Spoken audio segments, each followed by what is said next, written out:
up, Wastelander? Welcome back to Fallout McFly, my little corner on the internet where I just sit here and yap on about Fallout and stuff. And in this one, we're diving deep into the best spots to encounter Fallout's lovably terrifying creature known as the Deathclaw. Truly the last nightmare any Wastelander wants to encounter out in the wasteland.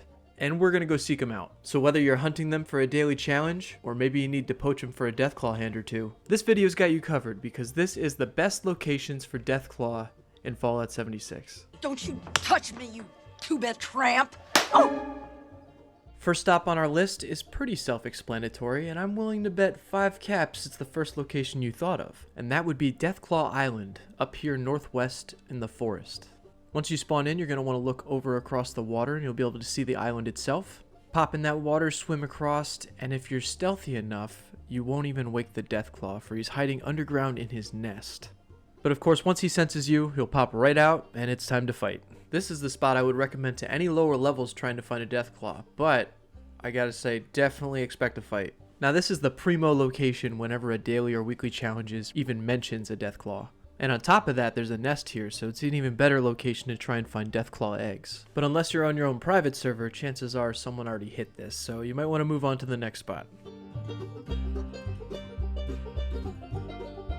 Which then leads me to the White Powder Winter Sports, just on the brink of the Savage Divide and Forest. Now this spot doesn't have a Deathclaw at the location itself, we are going to have to go for a hike. So once you spawn at the location, if you follow on the screen, you just go straight up and through the woods.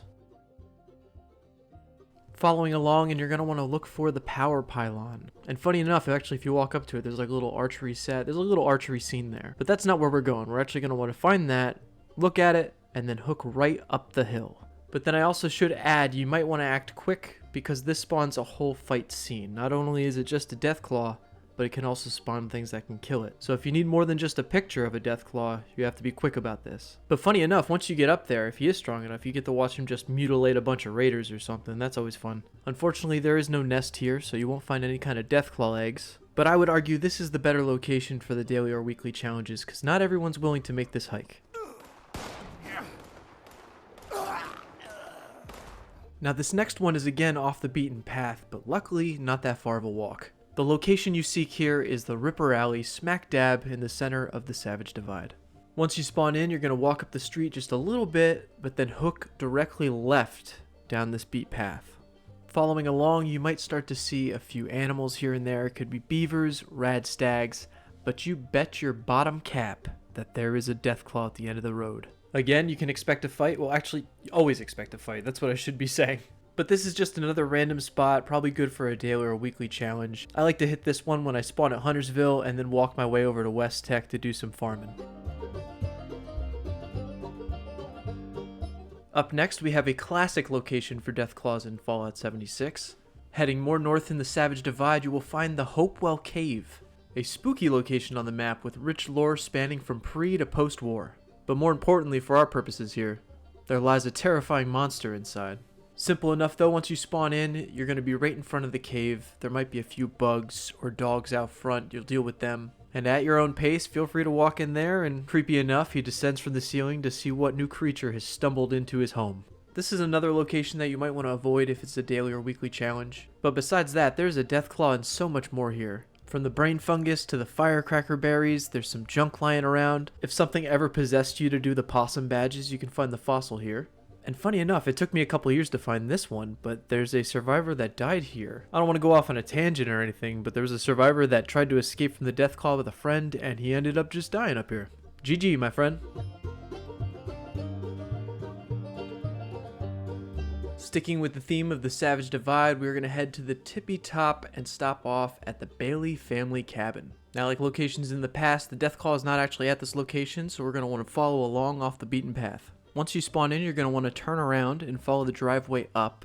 Once you get over the hill, you're going to want to turn left and start just running straight up that big hill. You may run into an enemy type, probably super mutants, but you could just take care of them and just keep running up the hill. And you'll find a little Deathclaw alcove. The Deathclaw will spawn out of the ground ready to defend her eggs, and it looks like a few have already tried. Obviously another great spot for Deathclaw and their eggs, but as an added bonus, this is a great spot for a camp location. On top of the alcove, you can find a gold ore deposit and just the nicest bit of flat space to build.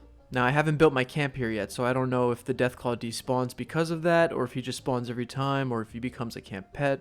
I don't know. You guys will have to do the signs on that one. Whatever the case may be, you can't deny that view. Moving on to our next location, we are heading southeast in the mire to the abandoned waste dump. Now, this location is arguably the best location for Deathclaws, Deathclaw nests, Deathclaw eggs, the whole shebang. Once you spawn in, you can either walk straight through the radiation barrels, or you can walk out to the left and around. And if you're looking for Deathclaw nests or eggs, there's 2 sitting right out front you can check out. And once we head in, you're going to go straight through the first hallway over the barrels. And whether you decide to sneak or not, the Deathclaws are just roaming around this big open area over here. There's usually 2, sometimes there can be 1. I've heard a myth that possibly 3 can show up. I've never seen it myself, but maybe you'll have that luck. And of course, you walked into their home, so get ready to take them down. And then tucked away throughout the location, you'll find little Deathclaw nests that you can look for eggs. Of course, you can find other things here like brain fungus, and you might have to come here for a quest or 2. But without a doubt, this is your one-stop shop for anything Deathclaw.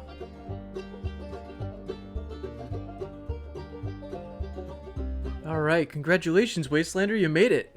Our last stop on the list is the Thunder Mountain Substation TM02, just about smack dab in the center of the Cranberry Bog. Once you spawn in, you'll basically have the substation right in front of you, and this is also a good spawn for ants. But once you spawn in, the Deathclaw starts killing them, and there's really no hope for that. But let's look at the silver lining here, at least he'll be busy while you approach. But again, this is all on your time. I mean, just walk in there, go take care of the business, and when you're finished, maybe stop in and say hi to the Teddy Fear practicing his drums.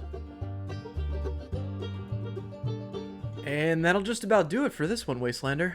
You're officially ready to go Deathclaw hunting. Just make sure you stay hydrated out there, alright? And with that being said, thank you so much for watching, especially if you made it this far. Hopefully this was helpful on your pursuit for Deathclaw hands, Deathclaw eggs, all the Deathclaw sorts. A like is always appreciated, and all that good YouTube stuff. And I gotta get out of here. I'll catch you out there in the wasteland. Hello? Anybody home? Hey, think with fly, think.